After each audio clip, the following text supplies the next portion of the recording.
Bem, nós vamos então dar sequência ao curso sobre a Santa Missa e estudar hoje um pouco a simbologia dos paramentos, não de todos os paramentos que podem estar envolvidos na Santa Missa, não nos paramentos, por exemplo, da missa na sua forma solene, onde entraria a capa pluvial, as dalmáticas, os paramentos dos assistentes, subdiácono e diácono, mas a gente vai ver aquela simbologia dos paramentos do padre numa missa rezada, comum, sem a capa de asperge ou capa pluvial também, tá bom? Então a intenção não é esgotar a simbologia, ou tratar de todos os paramentos, mas aquilo que é o mais comum para que a gente possa guardar num primeiro momento isto que é mais comum. Reforço sempre, o objetivo é todos que estão aqui participando ou assistindo a esta aula, que saibam dizer uma palavra para as pessoas que estiverem presentes e estão ali ou há pouco tempo ou pela primeira vez na Santa Missa. Deve ser, na Santa Missa, na sua forma extraordinária. Deve ser um pouco a nossa preocupação de apostolado e de atender bem. Saber se guiar no missal, nós vamos ver depois isto, e saber dizer pelo menos uma palavra daquele momento que está acontecendo, ou da roupa do padre, quando ele tira a casula, expõe a estola, fala também, está aparecendo a estola, hoje vocês vão ver o que significa isso. Então é importante, tá bom? Então para procurar aprender. Qualquer dúvida, só você pergunta. Posso falar uma coisa? Pois não. Eu sempre tive missa em latim na escola que eu estudei, na Sagrada Família. E me recordo muito bem, mas não é como é agora, como é feito.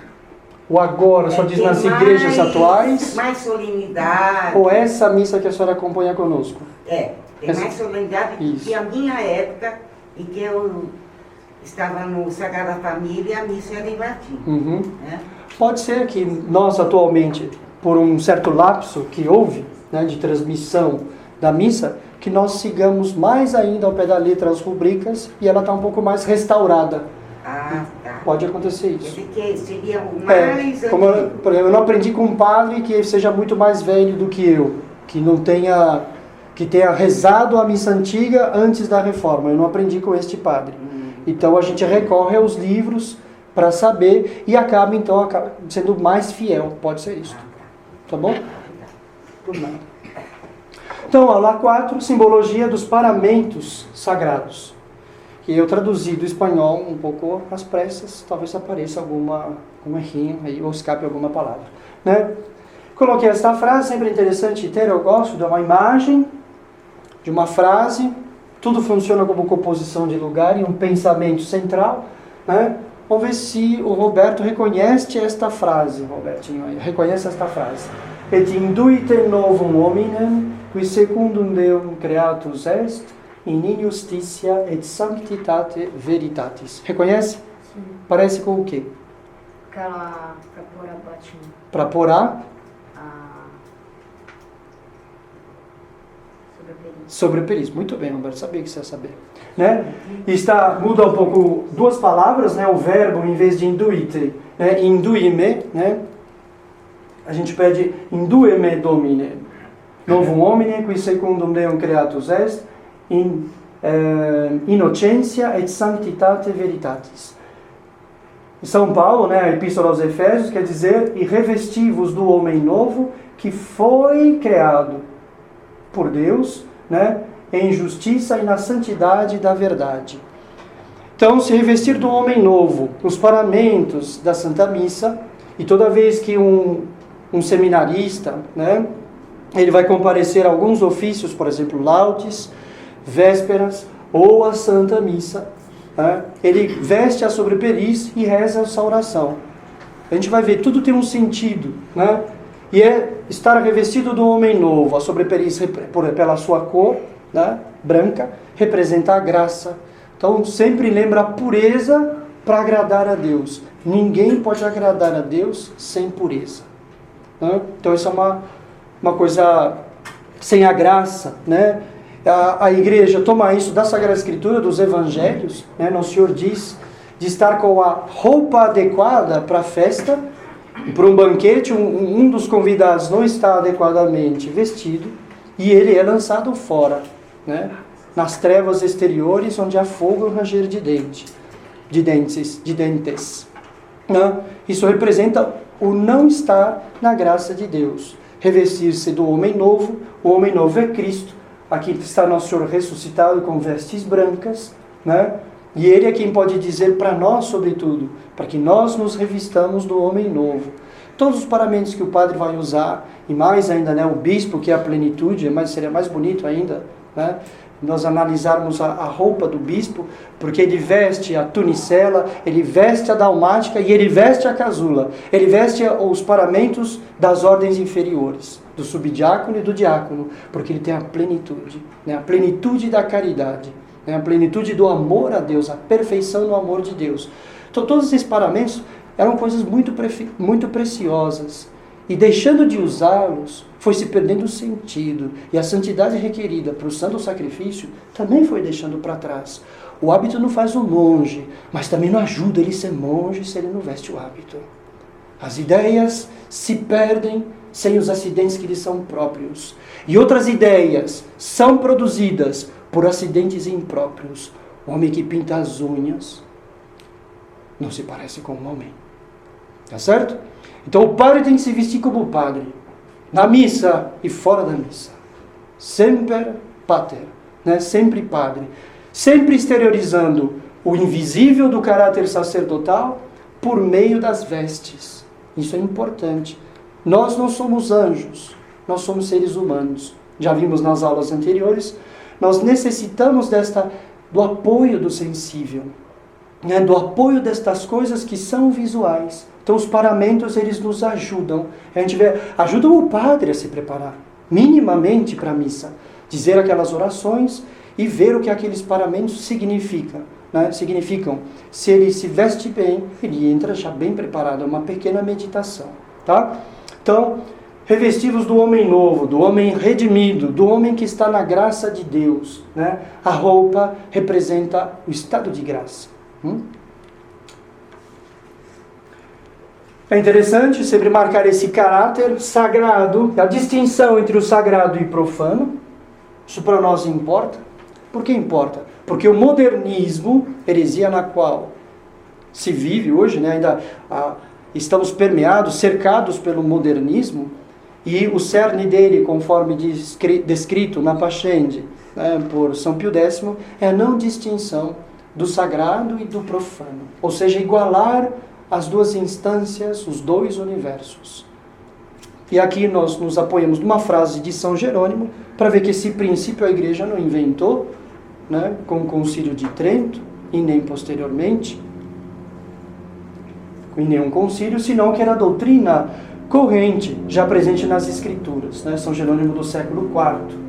Não devemos entrar no Santo dos Santos, nem celebrar os sacramentos do Senhor com as mesmas vestes que utilizamos nas demais atividades da vida. A religião divina possui um traje para o mistério, ou seja, para a celebração, né, para a reza da Santa Missa, e outro para o uso comum. O uso comum é a ceia. O uso sagrado é o sacrifício. Então vamos sempre reforçando isto. São atividades distintas, não se consideram nunca como um simples comer. Tá bem? Isso é importante para nós sempre frisar. Aqui está São Jerônimo, né, com a fama que entrou para a história que teria sido cardeal. E esse aqui quem é? Com esse menininho e a conchinha aqui. Santo Agostinho, né? Porque a visão que ele teve do menininho, que era o anjo, tentando encher com a água do mar, ou fazer caber o mar dentro de um buraquinho. Porque Santo Agostinho estava querendo compreender a Trindade. Investigar, né? Então, a primeira parte que o padre, eu vou dar os paramentos na ordem que o padre veste. A primeira parte é o amicto, né? De coberto, vem do verbo cobrir, amicere, né? Foi introduzido no século VIII. Então, não foi engessada a missa. Algumas pessoas querem dizer que a missa tridentina é engessada. Nunca foi. O que ela nunca teve foi tirar ou pôr algum elemento que deixasse de explicitar a sua essência. Ela não teve. Ela foi sofrendo acréscimos que sempre explicitaram a sua essência, um desenvolvimento orgânico, né, natural, como as coisas devem ter. Então, no século VIII, introduzido o amicto, que é essa peça que nós temos aqui. Ó. Ela é um tanto retangular, com uma cruz no centro e 2 fitas para que o padre amarre. Né? Ao vestir, ela está de frente para o padre, ele passa por trás da cabeça, por trás do ombro esquerdo, vira aqui, toca na cabeça, onde normalmente ele é tonsurado, foi tonsurado, toca na tonsura ali, na cabeça, e diz a oração que está escrita mais à frente, que eu vou dizer para vocês. Passa para o pescoço, deixa cobrindo o pescoço, cruza as fitas, passa por trás e amarra na frente. Poderia talvez mostrar, mas fica por talvez uma próxima ocasião. Estão os paramentos aqui dispostos, é para a missa de um bispo, né? Então tá aqui, as fitas dele são vermelhas, essas fitas de amarrar. A de um padre normalmente não tem nenhuma cor, ou é branca. Tá? É branco. Bem, qual é a função literal? Sempre nós vamos pensar nisso. O material dele? Ele tem sempre uma utilidade material. Cobrir o pescoço para conservar a voz e consagrá-la a Deus. Ele põe o amicto, porque ele vai usar a voz dele agora para uma coisa sagrada. Não vai fazer uma ação qualquer, nem comum até as ações que ele realizou anteriormente. Parece que eu estou frisando demais, mas não é. É importante marcar essa separação, né, do comum para o santo. Isso é muito importante, que a gente possa, né, passar para uma atividade sagrada se distanciando, se separando daquela ação comum. Isso é importante. Possuía, no ano 900, a forma de um elmo, de onde temos a visão de luta contra o demônio e a oração do texto de Efésios, capítulo 6, no versículo 11 e 17, recitada pelo sacerdote, né, ao revestir-se. Está aqui o texto de São Paulo, né? O padre disse: Impone Domine capite meo Galliam salutis. Galliam, elmo, eu ia falar gelmo no espanhol, engraçado, me veio a lembrança da palavra. O elmo, né? E se punha até em forma de elmo. No Paraguai, eles tinham lá um resquício trazido pela Fraternidade São Juan, que tinha por estatuto liturgia medieval, e os padres dobravam o amicto de um jeito curioso, né, com uma certa faixa, passava por cima da cabeça, dava uma volta aqui no pescoço, e aí que descia para trás e amarrava. Cobria aqui o pescoço quanto era necessário, e entrava com a cabeça coberta até o altar e lá tirava, para que daqui da sacristia, né, até o percurso tivesse ele protegido contra os incursos, né, ou as vestidas diabólicas. E os monges ainda usam, né, eles têm um amicto no qual ele tem forma de capuz, encaixa o capuz e aí fica de fato como um elmo literal. Né? As coisas nas ordens monásticas normalmente mudam mais devagar, tende a reter mais os costumes. Né? Então essa forma de elmo é o que deu o texto tirado da Sagrada Escritura, deu essa forma de elmo para o amicto, que posteriormente foi sendo vestido de outro modo, de um modo mais simples. Tá? Colocarei, Senhor, o elmo da salvação em minha cabeça, a fim de que rechasses, né, deveria ser isso, as investidas diabólicas. O significado místico, né, eu estou me baseando em 2 livros, aqui, é o La Santa Missa, e o outro é um que vai aparecer, Expositio, vai aparecer depois um nome aí, é um livro todo em latim, antigo, acho que século XVIII, né, que dá o significado místico também destas peças de vestimenta do padre. O significado é o recolhimento e o silêncio, guardar a voz, né? O recolher-se e o silêncio que é necessário para rezar. Silêncio que é, em muitas missas hoje, bem pouco respeitado. Né? Recolhimento que quase não existe. Para ver que se tivesse o amicto, a pessoa tinha que pensar que tinha que fazer silêncio, muitas coisas seriam discrepantes do modo de celebrar a Santa Missa, tirando o amicto, né? Tirando aquela realidade simbólica, a ideia que ela representava, ela vai se apagando e desaparece. Por isso é importante, como diz São Tomás, atos de culto externo. em que eu realizo com o corpo, porque os atos externos, embora sejam menos importantes que os internos, né, os atos externos reforçam, reavivam os internos. E diz São Tomás da Suma, quem deixasse de praticar atos externos, genuflexão, sinal da cruz, reverência profunda, ou média, se a gente deixa, ele não cita esses atos, eu só estou dando exemplos, se nós deixamos de produzir, de realizar estes atos, a nossa fé vai se diminuindo, ela vai enfraquecendo. Importante, né? Por quê? Porque nós temos essa dupla composição, nós somos espírito e corpo, e as coisas entram no espírito por meio do corpo, né? Então é importante esta parte externa do nosso culto, porque ela reforça a fé. Quando eu chego na igreja e vejo alguém rezando, de olhos fechados, ajoelhado, isso me ajuda, me remete ao recolhimento, à piedade. Então, se eu vejo os acólitos, por exemplo, na missa, com as mãos bem postas, com a genuflexão bem feita, então o povo vai imitar. O padre também. Agora o padre vai lá de qualquer jeito. O povo vai chegar de qualquer jeito também, né? Então nós somos formados ou deformados pelos atos externos. Então a importância, né? Os paramentos entram neste elemento, neste dado externo, que reforça a fé interna. Menos paramentos, menos atos externos, redunda numa pobreza e enfraquecimento da fé.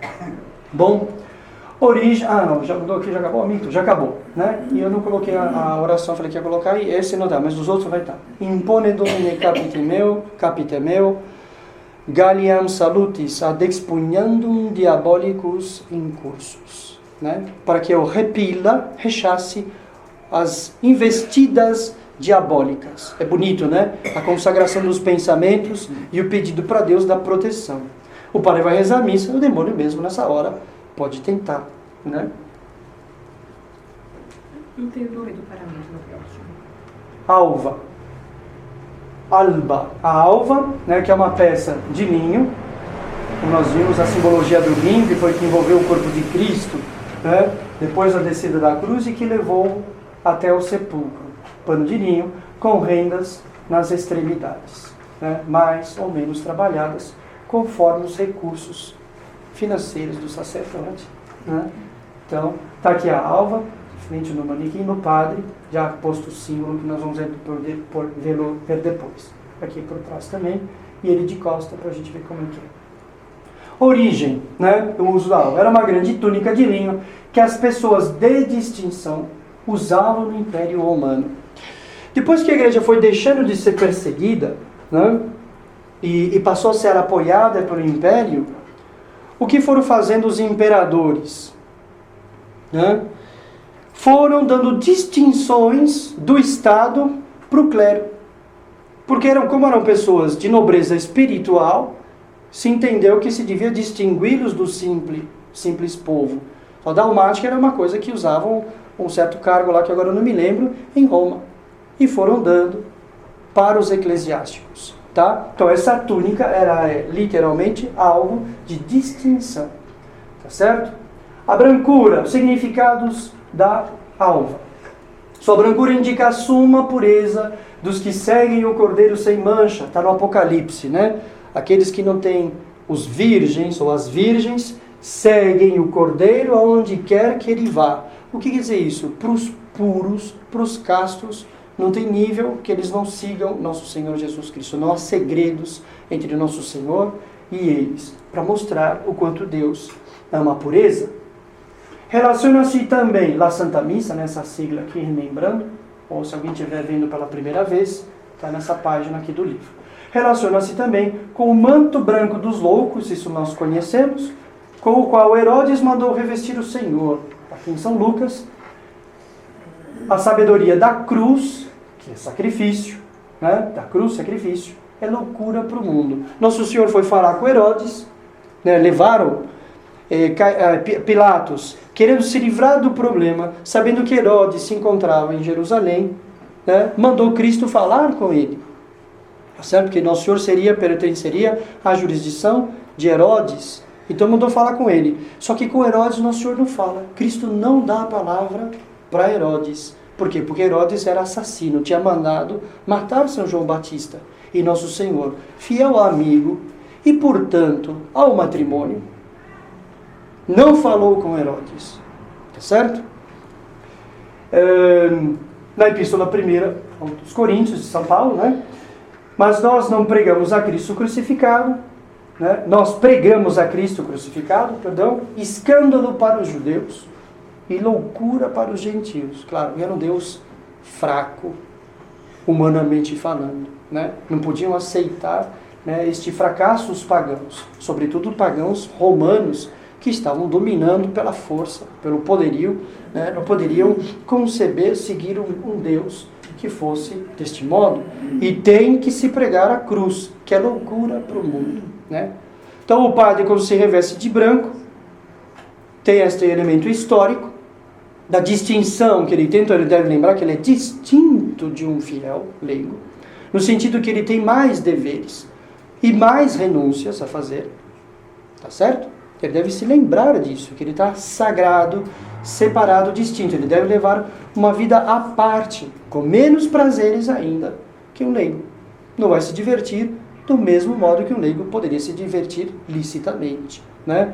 São João Bosco, conversando com São José Cafácio, ele era menino, e São José Cafácio era seminarista e estava olhando uma espécie de quermesse. E Dom Bosco foi lá. Dom Bosco era menino, né? Muito ágil, muito brincalhão, e foi chamar São José Cafácio e falou: por que ele não brincava? Aí ele falou assim: a diversão de uma pessoa sagrada são os ritos, a liturgia. E isso, São João Bosco era bom de argumentação. Falou assim: mas não é pecado brincar. Não foi bem essas palavras, mas era isso. Ele falou: sim, mas existem bens melhores aos quais um religioso deve aspirar. Ele não tinha condenado nada, mas ele tinha que ficar na posição distinta dele, né? De se entregar a diversões, mas a diversões melhores, né? A diversão para o padre é, por exemplo, o incenso e tudo. Uma diversão excelente. Para os acólitos também, né? E representa, no segundo momento, esta loucura que o padre realiza e que deve viver o católico no mundo de hoje, renunciando às falácias modernas, né? E carregando e vivendo a cruz de nosso Senhor Jesus Cristo, o manto da loucura, que muitas vezes vai recair sobre nós, as humilhações, as incompreensões. Então isso está aí representado por esta roupa. Tá aí a aula, agora ficou a oração. De alba me dominet munda cor meu, ut in sanguine agni de albatus, gaudiis perfluar sempiternis. Alvejai-me, Senhor, e purificai meu coração, a fim de que, alvejado no sangue do Cordeiro, embranquecido, purificado, né, eu possa desfrutar das alegrias eternas. São orações muito bonitas, né? O símbolo. Origem. Os que se vestiam de hábitos talares. Hábito talar é isso aqui, um hábito que é um só, que tem unidade, né, uma roupa só, a manga e o corpo, né, está tudo aqui fundido, só um hábito talar.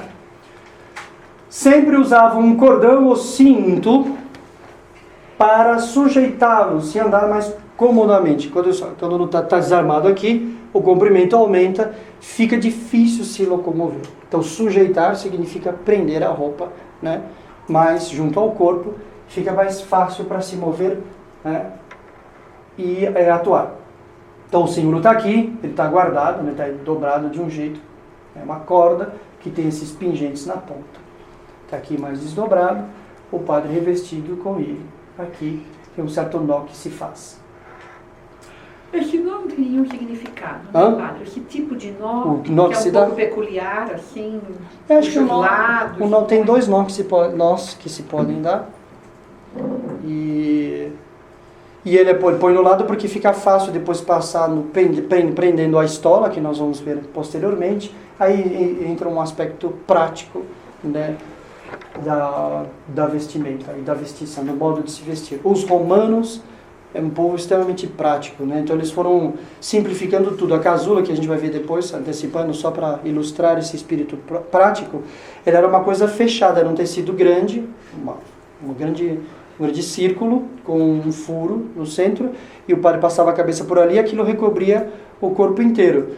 Mas na hora da missa, ainda mais as casulas antigas, eram muito pesadas. Então aquilo dificultava muito o movimento do sacerdote. Ela foi encurtando e se fizeram aberturas. Né? Isso é próprio dos romanos, simplificar as coisas. As dalmáticas também tem uma grande liberdade. A manga cai por aqui, mas ela é um pouco falsa. Ela não é uma manga que se veste assim. Como tem muita roupa, né? O padre já tem a batina, o padre veste o amicto, veste a alva, né? Amarra, põe a estola. Então fica muita roupa, ele sobe com pouco movimento. E mais a casula pesada, depois o padre que ficou 60, 70 anos, ele nem sai da sacristia, né? Então foi simplificando os paramentos, é algo do espírito romano, né? No movimento litúrgico e nesta parte da paramentação também. Tem uma reminiscência, né? Nos Atos dos Apóstolos, em que a aparição do anjo, que nós conhecemos, né? O anjo diz para São Pedro, toca ele no lado. É curioso, né? Como Deus fez com Adão, e foi no lado que Cristo foi ferido. Então o anjo o toca por aí e diz: cinge-te e calça as tuas sandálias. Tá? E ele assim o fez. O anjo acrescentou: cobre-te com o teu manto e segue-me. Mandou ele se cingir. A gente vai ver a simbologia desse cingimento. Aqui é interessante notar, né, que para Moisés, Deus mandou Moisés tirar as sandálias. E por que o anjo mandou para São Pedro pôr as sandálias? Que interessante. Porque isso aqui é cultura, né, do Antigo Testamento. Pisar com as sandálias no lugar era como entrar com o chapéu na casa alheia hoje. Uma falta de educação, que as pessoas já não sabem mais. Os homens se cobrem, continuam de chapéu em lugares cobertos. Se perdeu essa noção. E aqui que nos pode explicar é o costume também medieval. Quando um soldado, ou enfim, um general, estava visitando outro, ele abria o elmo ou tirava o capacete, dizendo que ele vinha em paz. Se ele viesse com o elmo baixado, é porque ele vinha para lutar. Não precisava de outro sinal. Então, como gesto de agressão. E por isso entrou na cultura o descobrir a cabeça ao visitar um amigo. Para os judeus, né? Era um símbolo parecido. Território que a pessoa pisava calçado, ela estava dominando, né? Ficaria o dono daquela terra se não fosse de ninguém. E como Deus tinha aparecido no monte, mandou descalçar, porque esta terra é sagrada, ou seja, ela foi separada do uso comum e era de Deus, ela ficou sagrada pela manifestação de Deus naquele lugar. Então ele devia tirar as sandálias. E São Pedro que calçou? Porque São Pedro, que era vigário de Cristo, devia dominar o mundo pela fé. Tá certo? Sujeitar o mundo inteiro à fé que Nosso Senhor tinha deixado. Tá bom? E sinal também, é claro, do apostolado, que São Pedro devia ensinar. As sandálias é símbolo daquele que caminha, do apóstolo que anda para conquistar as almas para Deus. Veja lá, tem um texto que diz: bem-aventurados os pés. Os pés, isso. Como são belos os pés dos que anunciam o Evangelho. Isso mesmo. Oração pretinde-me domine, tingulo puritatis, et extinguem numbis meis humore libidinis, ut maniat in me virtus continentia et castitatis. Cingi-me, Senhor, com o cinto da pureza e eliminai do meu corpo os desejos da luxúria, a fim de que permaneça em mim a virtude da continência e da castidade. Lembrando que o padre deve ser casto, celibatário, né? Este símbolo também. Por que isso? Que amarrar uma corda na cintura lembra a pureza. Isso aqui eu sei, não está neste livro, La Santa Missa, mas já para os gregos se pensava que os rins, nessa região, né, se produzia um humor, um líquido que era a fonte de malignidade, que gerava um certo mau comportamento nas pessoas. Eles achavam isto. E, portanto, esta parte amarrada, submetida, punha sob controle a natureza. Isso foi transmitido, né, posteriormente, e por isso o amarrar o rim significa essa contenção. Tu sondas os meus rins e o meu coração. Porque Deus vai agir de acordo com o que as pessoas pensavam, né? Nosso Senhor, quando apareceu para São Francisco, as chagas estavam lá na palma da mão, não aqui. Como a gente sabe que é.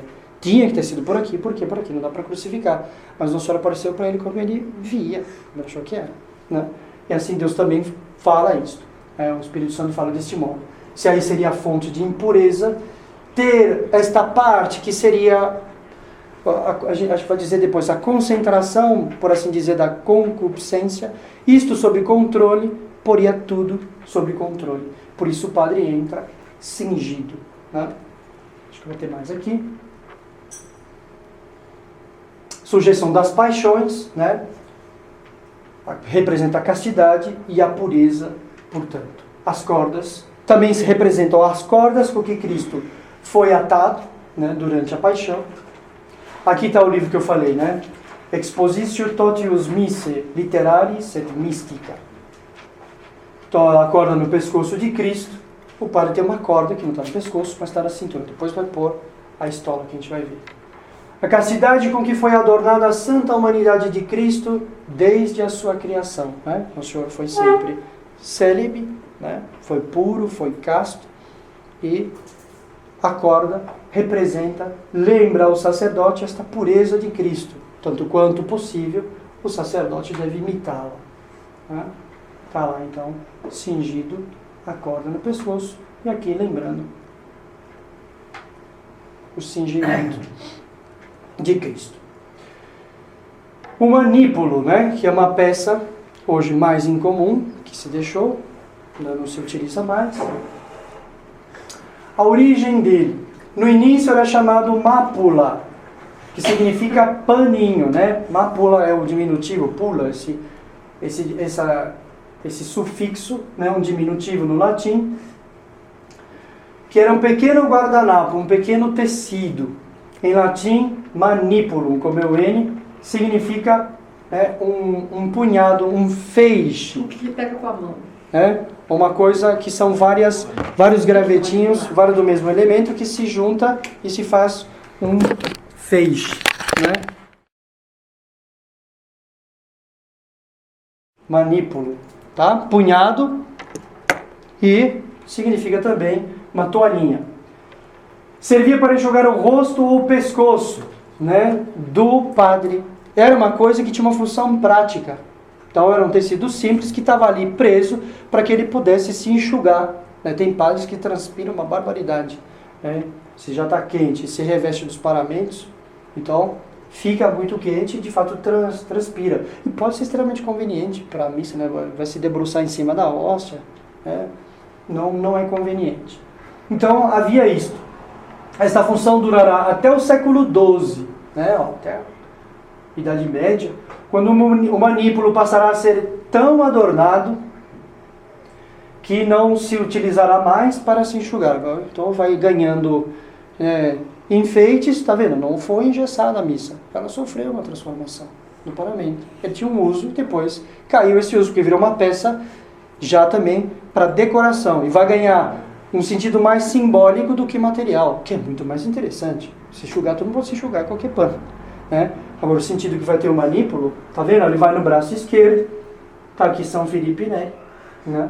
Com o manípulo também no braço esquerdo, tá? Foi vestido para a missa do Espírito Santo.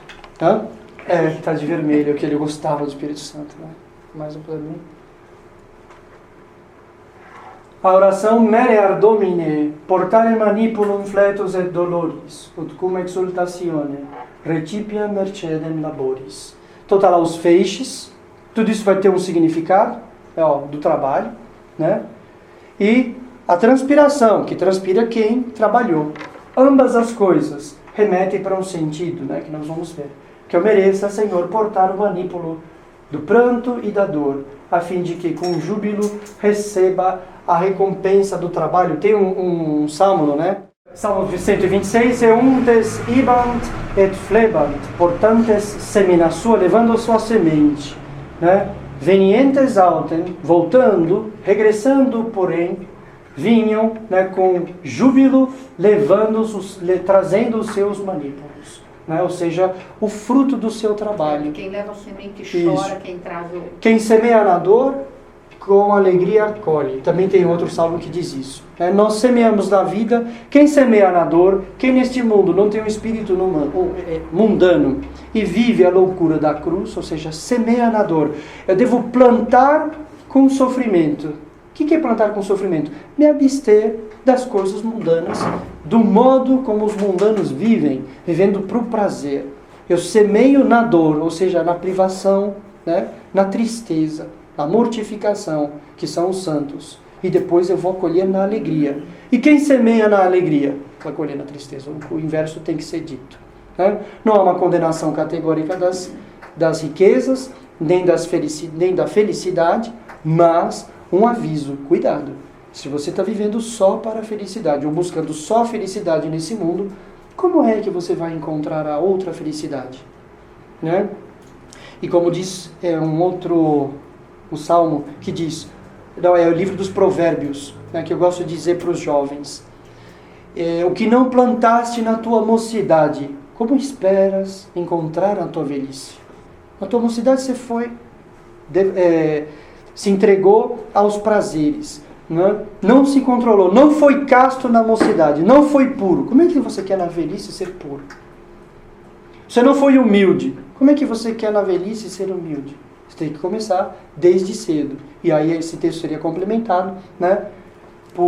Diz a Sagrada Escritura também, é bom para o jovem ou para a criança acostumar-se a levar o jugo do seu Senhor desde cedo. Os pais levar os filhos à missa. Fazer com que eles façam silêncio e participem direitinho da missa. As nossas crianças participam bem, graças a Deus. Não? Mas tem que fazer isso. Ah, não, ele é pequeno. Não, é bom para o jovem aprender a levar o jugo do seu Senhor desde cedo. Então, ensiná-lo. Por quê? Porque ele vai ser mais dócil, esse jugo vai ser mais suave. E aquilo que ele plantar na infância é o que ele vai encontrar na velhice. Se ele responde aos pais, trata os pais de você, e não de senhor e de senhora, como é que ele vai encontrar o respeito? Os pais vão encontrar o respeito dos filhos na velhice. Tem que ensinar, sim, senhor, os filhos chamarem o pai e a mãe de senhor e senhora. Tá certo? É importante, porque tudo que a gente plantar na mocidade é o que nós vamos colher na velhice. Contra os ditados, não tem chance. Eles são formulados por uma experiência de vida. Ele se dá sim, ele acontece. Tá certo? Bom, então, os que semeiam com lágrimas, com júbilo ceifarão. Claro, se a gente planta agora mortificação e sacrifícios, a gente vai colher alegrias. Se nós agora nos entregamos às alegrias e não houve tempo para o sofrimento, para a cruz de Cristo, como é que vamos encontrar a eternidade depois? Como é que Cristo fez? Semeou com lágrimas desde a sua infância. Né? Neste mundo se semeia com trabalho e sofrimento, no outro mundo se carrega com alegria, né? Os manípulos, ou seja, o fruto do trabalho.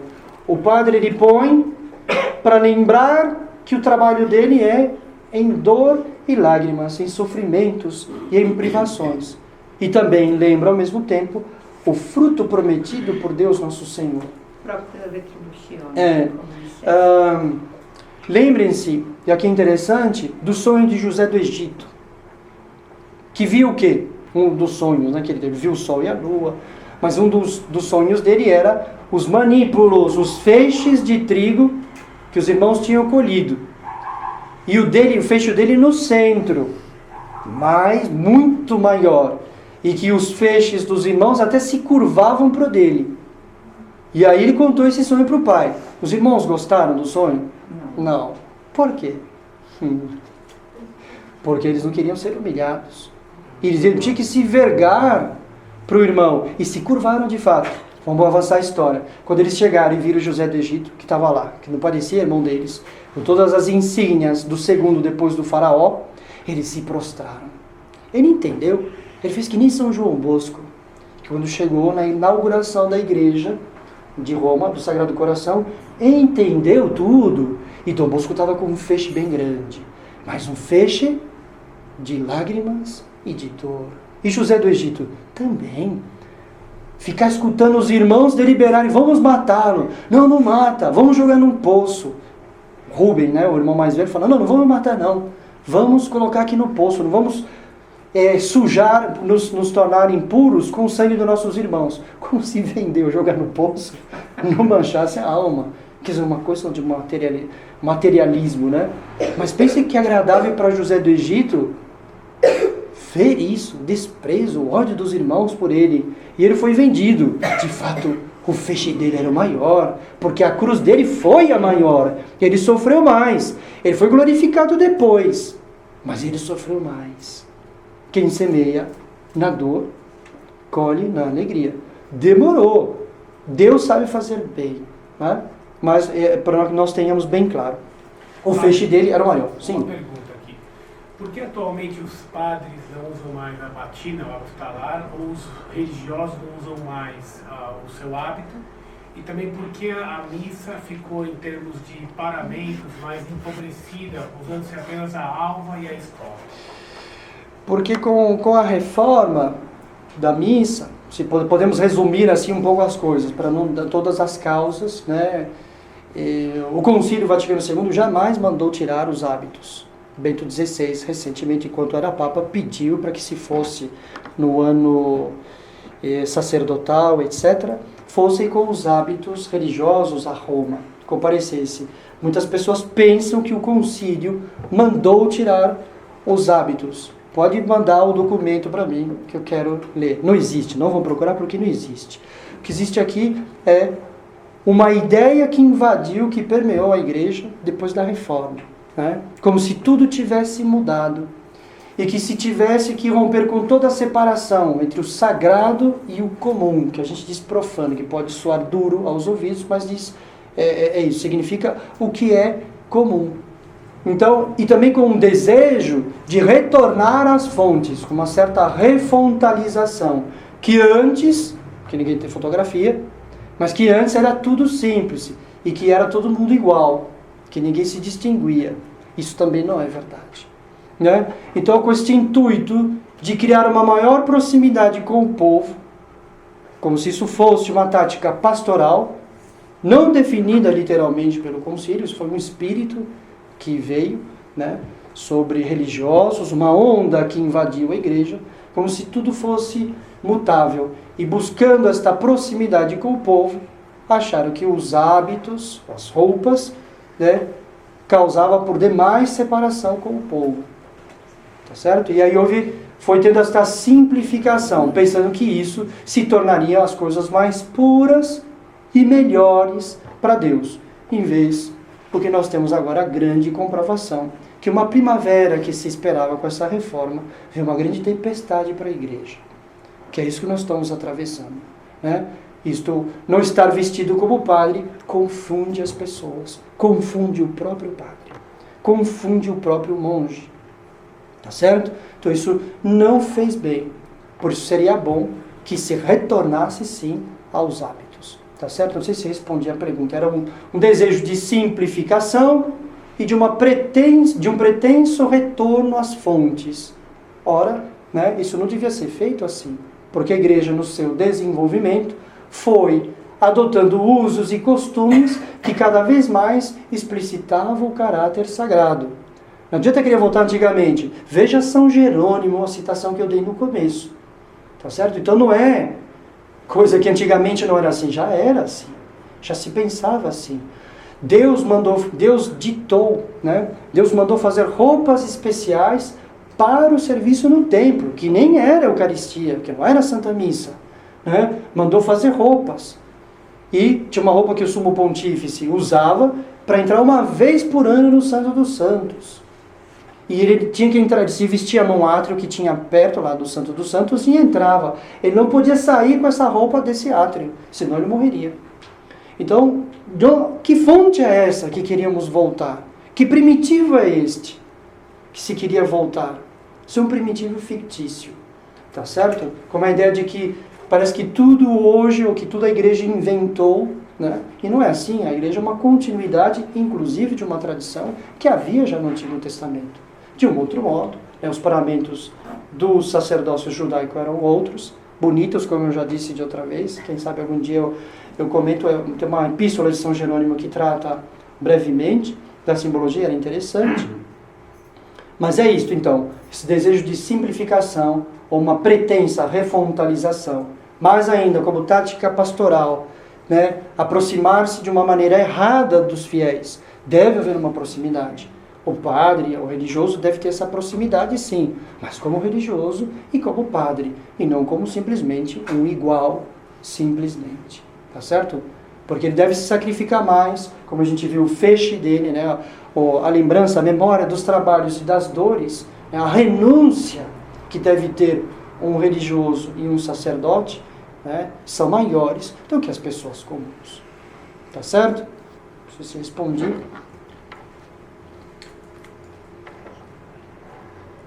Significado a mais, né, místico do manípulo, eram as cadeias de corrente ou cordas com as quais as mãos de Cristo foram atadas. Né? Então o padre traz o manípulo na mão esquerda.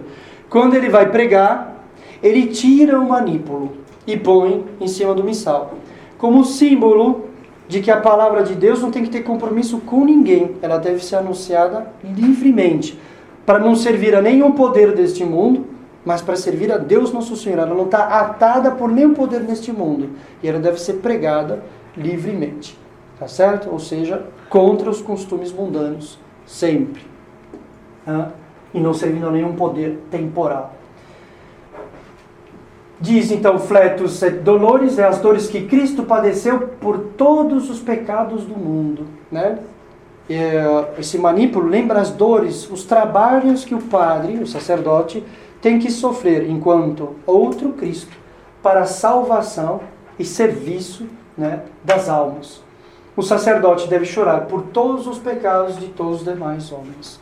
É isso que ele deve fazer. Uma pessoa que vive em contenção, em privação, fazendo como Jó, que se sacrificava porque se eventualmente algum filho tivesse cometido pecado, ele oferecia sacrifícios. Né? O padre também, viver em privação, vivendo uma vida mais santa, para ser no meio das pessoas um intercessor. Né? Alguém que tem uma vida, o tanto quanto mais possível, mais pura e que mereça ser mais atendido por Deus. Tá bom? Isso tudo o ideal. Né? Os padres deveriam pensar. Claro, mas se não usa o manípulo, ele não vai pensar mesmo nisso, é mais difícil. Né? Se tem uma coisa sensível, toda vez que ele pensa, se manipula... Difícil que a pessoa vai pensar nas formas que o Cristo foi amarrado sem o manípulo. Sem o manípulo. E ainda mais chegando com pressa, como todo padre chega na missa, que é o normal da vida, é isso. Né? Então, não deve ser sempre, mas é frequente. Então, ter coisas sensíveis que remetam a essas realidades invisíveis. Né? O símbolo, a coisa sensível a serviço da espiritualidade. Mas se usa ainda esse... O manípulo se deixou. Tá certo? Os padres usam alva, alguns casula.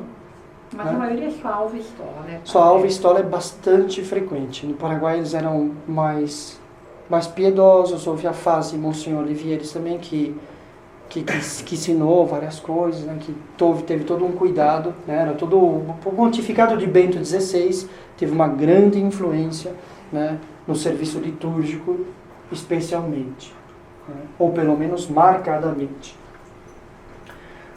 A estola, né? Chamava-se orarium, de orare ou horácio, discurso em latim. Lenço com que se enxugavam os que tinham função de falar em público. Veja quanta pregação, quanto se falava e quanto tinha gente para escutar. Né? Não tinha televisão, então as pessoas eram mais inteligentes e gostavam de ouvir coisas sábias. Então eu ouvir a homilia.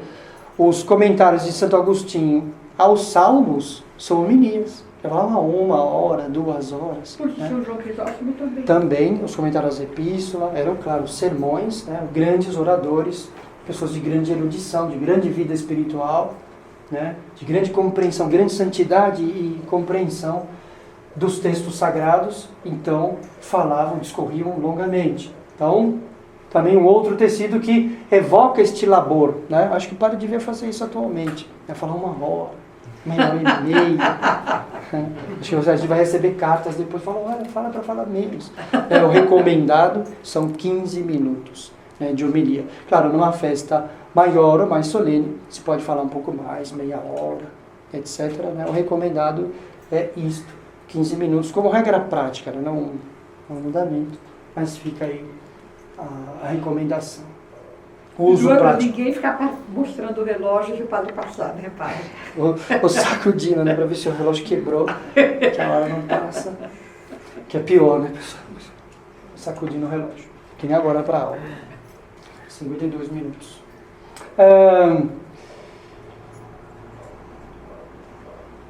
Pela razão de pregação associada a este paramento, somente os bispos, presbíteros e diáconos podem portá-lo. Então, o subdiácono não leva estola. Ele leva o manípulo, mas não leva estola. Certo? Ele vai lá, o trabalho... o diácono usa a estola atravessada? Porque o que ele está cruzada, ele tem mais poder. Lá é só uma parte. Ele tem só meia estola. Ele não está no sacerdócio ainda. Tá certo? É o poder incompleto. Né? Na cerimônia de ordenação da forma extraordinária, o sacerdote tem uma parte que ele é revestido da casula pelo bispo, mas ela vem plissada. Que significa que ele não tem o poder ainda de confessar. O bispo não desatou. E pode não desatar. O normal é que não desatasse. O padre ficava um tempo trabalhando e depois recebia autorização Dom Bosco demorou um bom para confessar. Era para que adquirisse mais ciência e etc. Né? O padre leva a estola cruzada, pelo menos na forma da forma antiga, na forma extraordinária, vamos chamar assim para dar uma referência temporal. Né? Os bispos é que levavam a estola assim, aberta. Hoje né? Todo mundo leva assim, né? Isso, porque é a anarquia, né, simbólica. Todo mundo é igual, o padre é igual ao bispo, o fiel é igual ao padre, a gerente da igreja manda na igreja, manda no padre, todo mundo é igual, né? Então também o padre todo mundo quer ser mais, então ele descruza, né? Se descruzou e era uma distinção interessante, porque mostra ainda que a estola do padre cruzada mostra que o poder dele é dependente do bispo. O padre vai abençoar o incenso, ele põe a mão no altar, significa que está ligado, atado, vinculado ao bispo. O poder dele vem do bispo. E ele abençoa. O bispo não. O bispo deixa a mão dele assim mesmo. E abençoa sozinho. Não está ligado a nada. Ele é a plenitude dele. Então a estola dele vem não atada, que ele é a plenitude. Né? Ele é independente. Tem a plenitude do poder de santificação, de governo, de ensinar. Né? E a estola dele então vem com esse símbolo. Então, os padres não. Deviam cruzar a estola. Cruzam, né? Na forma extraordinária sempre cruzam, porque é assim que é o costume. E o costume tem um sentido hierárquico, até lembra, né, que ele está atado. Com o tempo passou a ser de novo, né, o mesmo processo que o manípulo, né, tão ornado que não servia mais para enxugar. E no século VI já não se usava mais para enxugar. Enquanto que o manípulo até o século VIII, né? Não, 12. Oitavo ele começou a lamento. Eu lembro que eu pensei que São Tomás já tinha o enfeitado. Provavelmente. Então, a estola também não dissemos aqui, mas é o símbolo da autoridade. Ele está falando de pregar, que era o slide anterior. Quem pode pregar é o bispo, o sacerdote e o diácono. Os leigos não devem pregar, não. Porque eles não têm estola. Não pode portar estola. Claro, porque não tem esse poder de ensinar. Não deve ensinar durante a cerimônia. Claro que o leigo deve ensinar fora, né, fazer apostolado, mas não dentro da liturgia, onde é lugar próprio dos ministros. Bispo, o padre e o diácono, que podem oficialmente pregar. Vem no documento de padre que pode atender confissões e pregar, é o que vem escrito. Né? Padre? Sim. E por que o padre cobre a criança que vai ser batizada, ou fiel, enfim, a pessoa sendo batizada com a estola?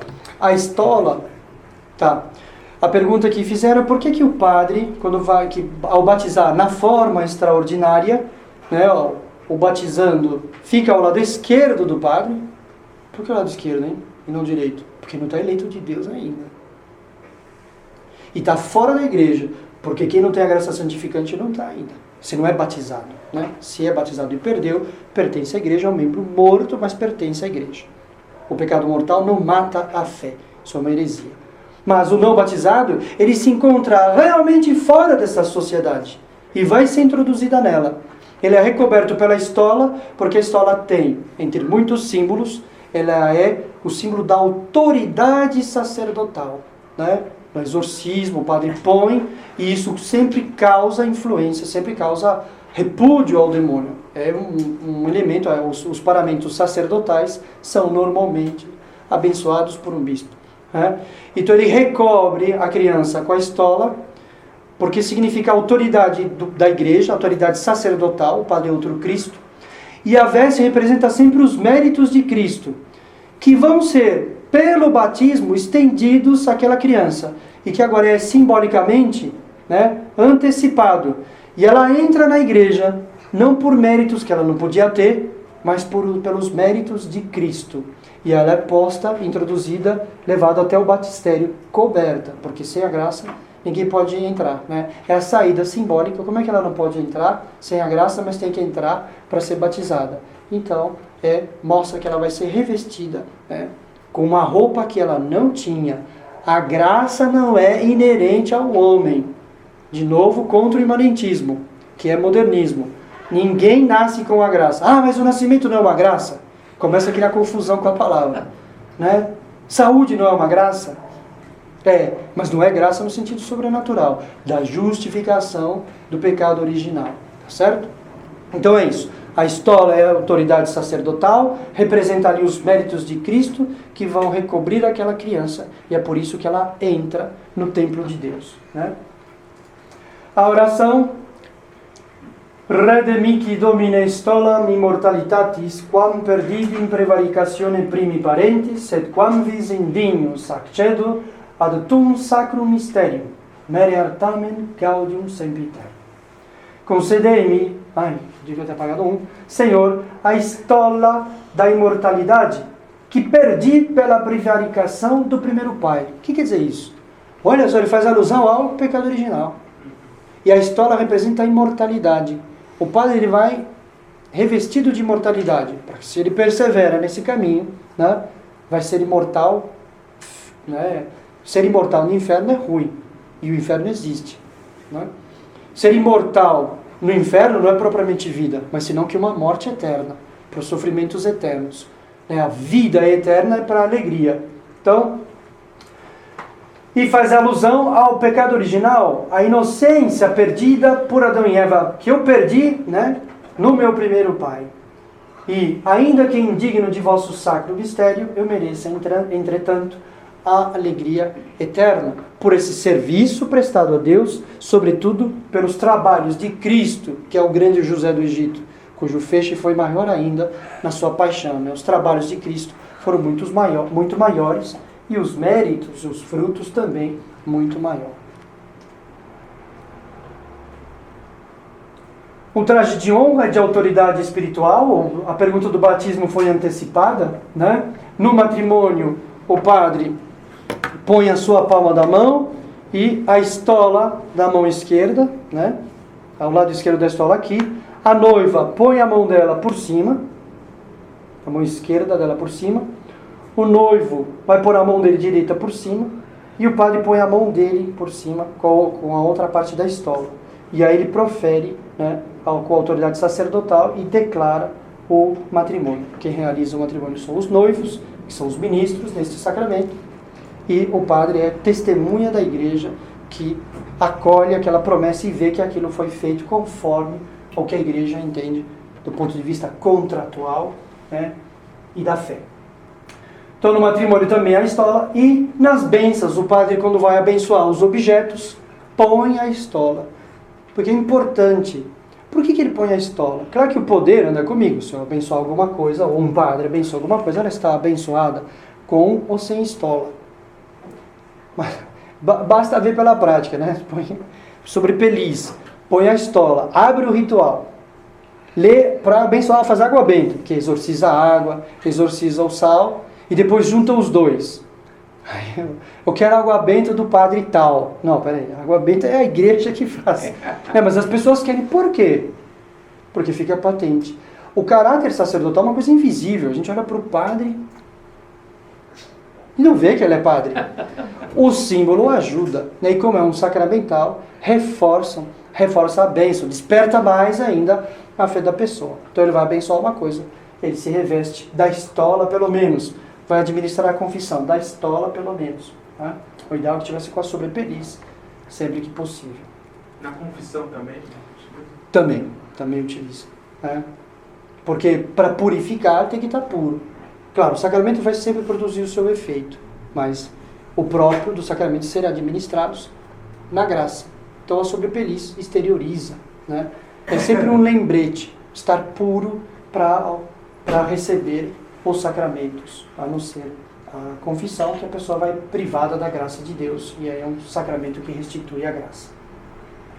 Estola da imortalidade, pede-se a voluntária sujeição e obediência aos mandamentos divinos, que Adão e Eva perderam. Então é um jugo que o Padre põe sobre ele, é o jugo dos mandamentos. Ele quer se tornar obediente, ele pede isso, né?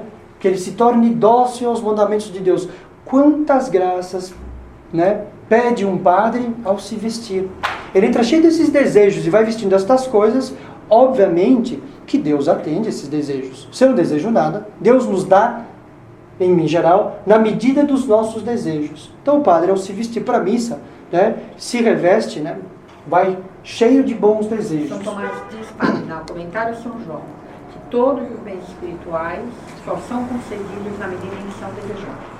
Dona Ivone está comentando que São Tomás, comentando na Epístola de São João, no Evangelho de São João, no Evangelho, não na Epístola, que todos os bens espirituais são concedidos às pessoas na medida dos seus desejos. Então, o desejar é extremamente importante. É como disposição e paz na terra aos homens de boa vontade, ou seja, bem dispostos, né? Que estão inclinados e desejosos de bens. Quando o anjo São Gabriel, né, aparece para o profeta Daniel para revelar a ele coisas do céu, e ele se dirige ao profeta e fala: ó Daniel, é a vós que eu falo, porque sois um homem de desejos. Ou seja, uma pessoa que aspirava os dons espirituais e por isso mereceu conhecer tanto. Né? Que as forças inferiores, né, a concupiscência e as paixões estejam submetidas à razão.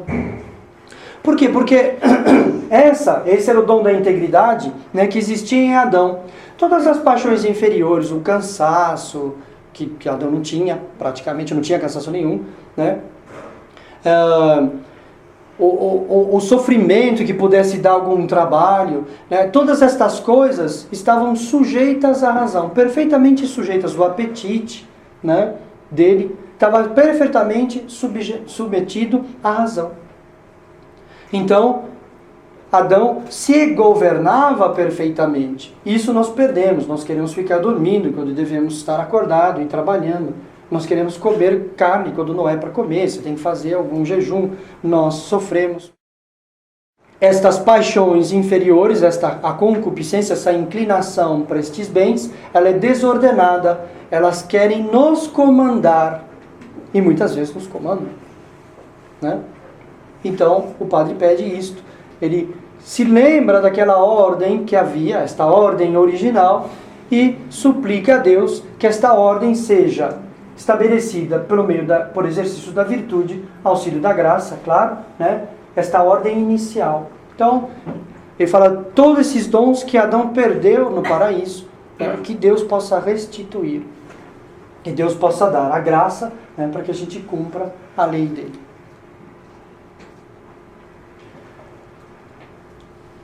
A estola também significa esta corda que foi posta ao pescoço de Cristo, né, com a qual foi atado na paixão.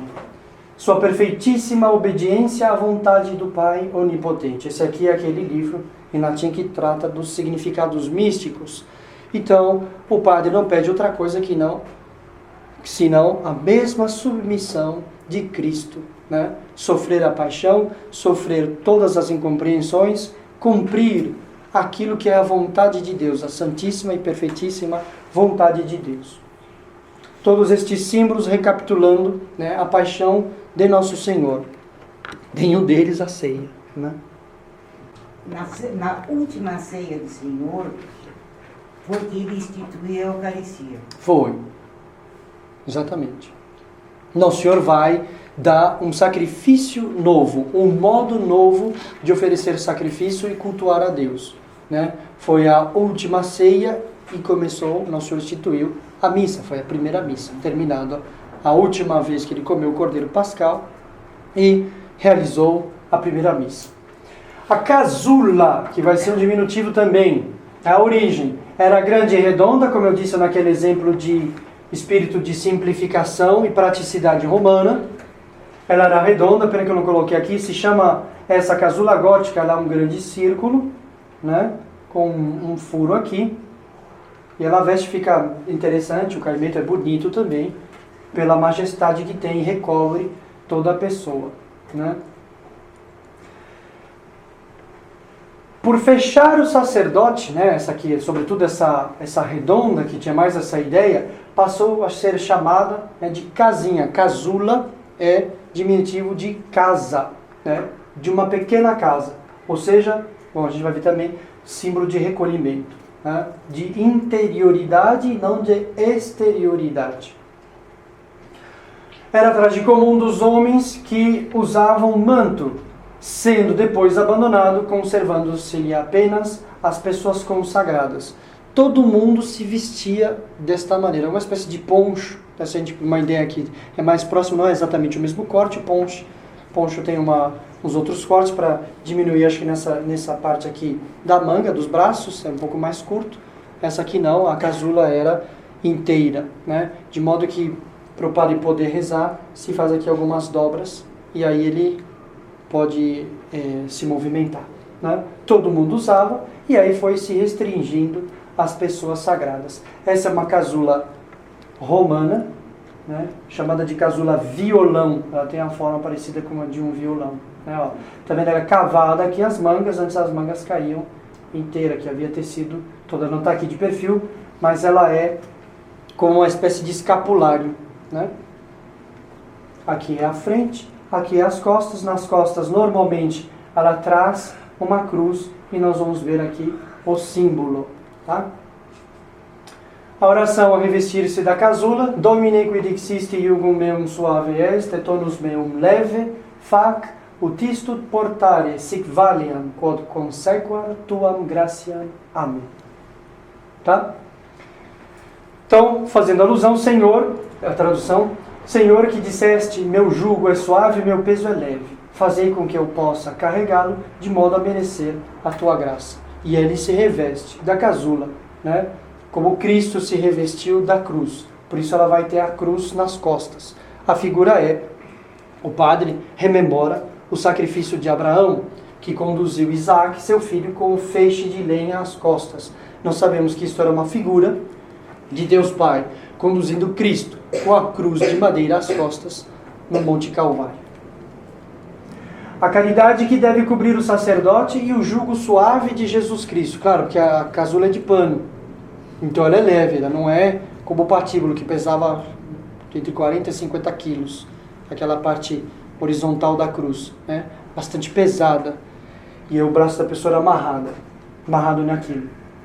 Então, o sofrimento, ele é algo árduo, é pesado, é duro, mas se é levado por amor de Cristo, esse jugo se torna suave. Por isso está dito na oração que Nosso Senhor diz, o meu jugo é leve, o meu peso é suave. Aquilo que nós quisermos sofrer por amor de Cristo se torna leve. Se a gente quer sofrer as coisas só pelos motivos naturais, vai ser insuportável, né? Aquilo que nós sofremos com paciência, para que Deus perdoe nossos pecados, e mais ainda, para nos assemelharmos a Cristo, e tomarmos dessa parte da paixão de Cristo, nessa comunhão dos santos, né? Pegar um pouco desse sofrimento que Cristo teve e aceitar na nossa vida, não só para perdão dos nossos pecados, mas para aproveitamento espiritual de outras pessoas, e isso torna o jugo leve. Meu jugo, Cristo sofreu por causa dos outros, não por causa de si mesmo. Então aquilo que a gente faz por causa dos outros, sobrenaturalmente, e não filantropicamente, sobrenaturalmente, para que essa pessoa tenha vida eterna, para que ela mereça a graça de Deus, a graça sobrenatural, não só riquezas materiais, que não é um bem muito inferior. O maior tesouro é a graça de Deus, né? É viver na graça de Deus. Isto que é o grande tesouro. Perseverar na graça de Deus. Se eu sofro para que as pessoas tenham esta graça, então este jugo, o meu sofrimento, vai ser leve. E os sofrimentos levados por amor de Cristo, por razões sobrenaturais, tornam o próprio sofrimento leve e até muitas vezes, sobrenaturalmente falando, agradável, né? Pela relação que eles nos põem em relação mais intensa, mais íntima com o nosso Senhor Jesus Cristo. Um exemplo disso que eu costumo dar para os alunos, eu costumava dar, quando eu comentava os Atos dos Apóstolos, que é matéria de catecismo também numa das etapas do Colégio São Paulo, acho que no 8º ou 9º ano. São João e São Pedro são presos pelas autoridades dos judeus, religiosas, né? E eles mandam parar de ensinar, falar no nome de Jesus, que eles não ensinassem mais nada sobre Jesus Cristo. E eles disseram que não podiam fazer aquilo, não possamos, é a frase célebre de São Pedro, né? Nós não podemos deixar de pregar. E aí eles, né, as autoridades mandam flagelar os dois. E quando eles saem de lá, né, como é que a gente sai depois de uma surra? A gente sai animado para continuar fazendo aquilo que a gente está fazendo ou desanimado?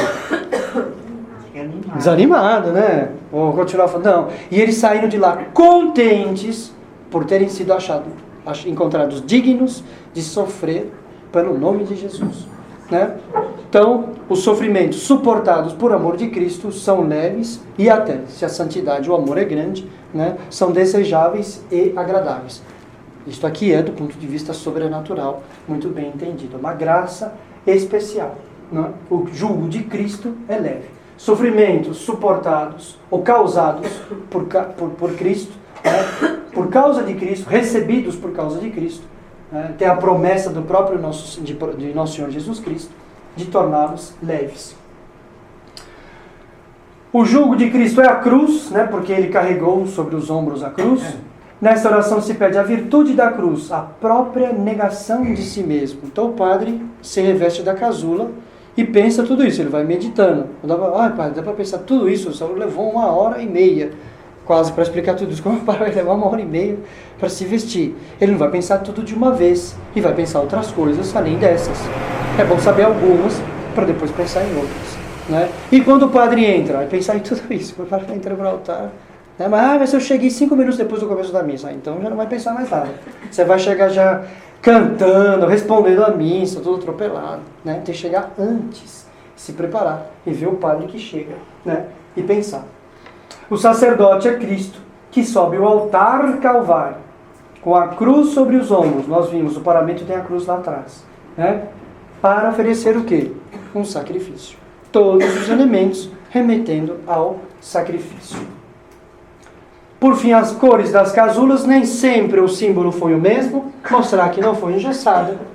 Engessada, né, é uma expressão hoje comum que se usa, que a missa tradicional era engessada, não permitia que se mexesse nada, né? Então não era engessada não, ela foi tendo sim algumas mudanças. A casula passou de gótica para romana, né, por exemplo. E aqui no século IV, olha o branco, era paz, continuou sempre sendo. O vermelho para os dias de jejum e luto. Era o vermelho, não era o preto, nem o roxo, né? No século XII, olha quanto demorou. Mudou devagar, mas não estava engessado. Que era muito bom, atendia às necessidades, demorou 8 séculos. Né? A Igreja Latina tem 5 cores, a latina, né? O Oriente vão ter outras cores, não é o escopo da nossa aula abranger, como nós vimos, tudo, mas minimamente alguns elementos.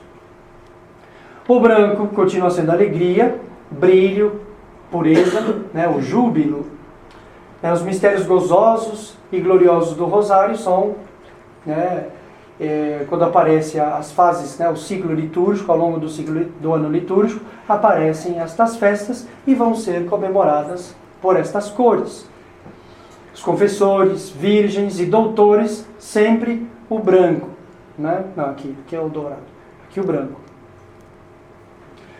Vermelho, para Quinta-feira Santa, Pentecostes, apóstolos e mártires. Né? Indica o espírito de sacrifício e a efusão do sangue, ou seja, o derramamento do sangue. Vai subir ao altar mostrando essa maior prova de amor, como diz Nosso Senhor. Não há maior prova de amor do que dar a vida pelo amigo. Né? O verde, para os pontífices, para o domingo da Trindade, isso antes, né? Agora não é. Para o domingo da Trindade, até o advento... Hoje a Trindade não é mais verde? Não, a Trindade não é verde. É o que? Branca ainda? Branca já. Símbolo da fecundidade dos campos e riqueza dos trabalhos espirituais. A gente vai ver depois do tempo de Pentecostes, agora falando atualmente, é o verde. Claro, porque está toda a palavra, o ciclo litúrgico se cumpriu. A palavra foi semeada. O que a igreja espera dos seus fiéis? Os frutos. Então, o verde da esperança de frutos. Né? Que tudo o que foi dito ao longo do ano litúrgico venha se transformar em frutos. O roxo, né? Color sombria, né? Símbolo da penitência para o tempo do advento, sexagésima e quaresma, é assim hoje. Preto, luto, né? Da igreja e seus filhos no tempo da paixão e missas pelos mortos, a tristeza, né? A ausência de cor. Dourado substitui os demais, exceto o preto. Esse aqui é o dourado, pode substituir todos, inclusive o roxo, menos o preto. E uma cor que não é para todos os lugares, privilégio aos países de língua hispânica, ou ibérica, acho que ibérica, mais do que hispânica, podem usar azul nas festas de Nossa Senhora.